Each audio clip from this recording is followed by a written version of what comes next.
రాయదుర్గం నియోజకవర్గంలో ఈరోజు చంద్రబాబు నాయుడు కాలనీలో ఎన్నికల ప్రచారం చేస్తూ ఉన్నాం. ఏ ఇంటికి పోయినా మీరే రావాలి, మీరే గెలవాలి, చంద్రబాబు సార్ ముఖ్యమంత్రి కావాలా, మా బతుకులు బాగు చేయాలనే ఒక దృఢమైన విశ్వాసం, అభిప్రాయం పేదల్లో బలంగా వినిపిస్తూ ఉంది. ఎక్కడికి పోయినా, ఎవరిని కదిపినా సైకిల్ గుర్తు తప్ప మరొక గుర్తుకు ఓటేసే పరిస్థితే కనిపించడం లేదు. నిన్న మెట్టు గోవిందరెడ్డి అంటున్నాడు, రాయదుర్గం పట్టణం తెలుగుదేశం పార్టీ కంచుకోట, దీన్ని బద్దలు కొడతానని. నీ అబ్బతరం కాదు మెట్టు గోవిందరెడ్డి దీన్ని బద్దలు కొట్టడం.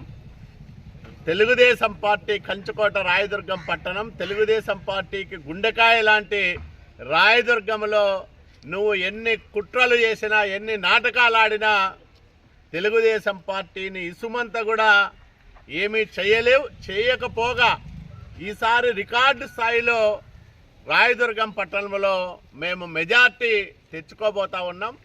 రాయదుర్గం పట్టణంలోనే 15,000కు తగ్గకోకుండా మెజార్టీ తెలుగుదేశం పార్టీకి రాబోతా ఉంది.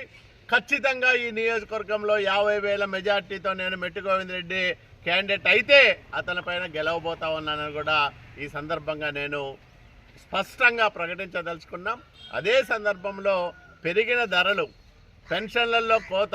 ఇప్పుడు చూసాం, ఒక ఆమె భర్త చనిపోయినాడు, చిన్న చిన్న కూరగాయల వ్యాపారం చేసుకొని బతికేయామె. ఆమెకు నేను పెన్షన్ ఇచ్చా, జగన్మోహన్ రెడ్డి వచ్చి తీసేశాడు. మరి దీన్ని ఏమనాలా? కొత్తగా పెన్షన్లు ఇవ్వకపోయినా ఇచ్చిన పెన్షన్లను కూడా తీసేసిన దుర్మార్గుడు జగన్మోహన్ రెడ్డి.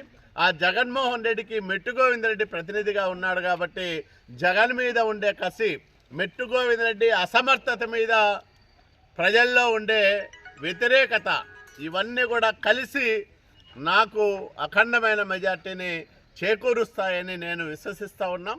కరెంటు ధరల పెరుగుదలను ఏ కుటుంబము కూడా జీర్ణించుకోలేకపోతా ఉంది.